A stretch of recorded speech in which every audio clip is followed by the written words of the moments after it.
Հարց է առաջանում, այդ ինչ նույնական գործողությունների համար են, որ Նիկոլն ու Ալիևը կարող են ստանալ միևնույն մրցանակը։ Ես այդ հարցին կպատասխանեմ։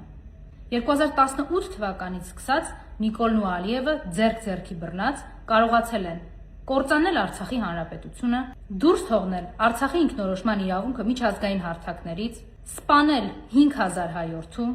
գերեվարել մի քանի տասնյակ հայերի, խոշտանգումներով նրանց սպանել Բաքվի բանտերում, գրավել Հայաստանի ինքնիշխան տարածքի ցեղասպանության վտանգի առաջ կանգնեցնել, սովամահ անելու միջոցով գաղթ կազմակերպել 150 000-ից ավելի արցախահայերի,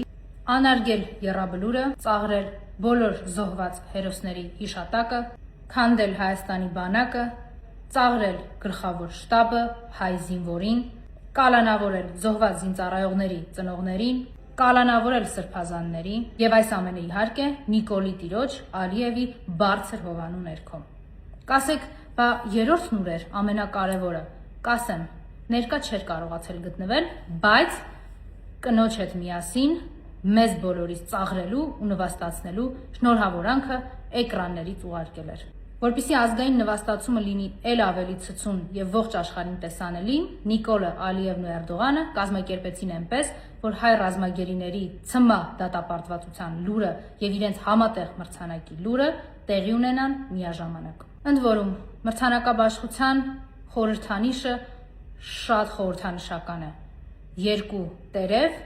մի ճյուղի վրա։ Էրդողանի 2 ճյուղերը՝ Նիկոլն ու Ալիևը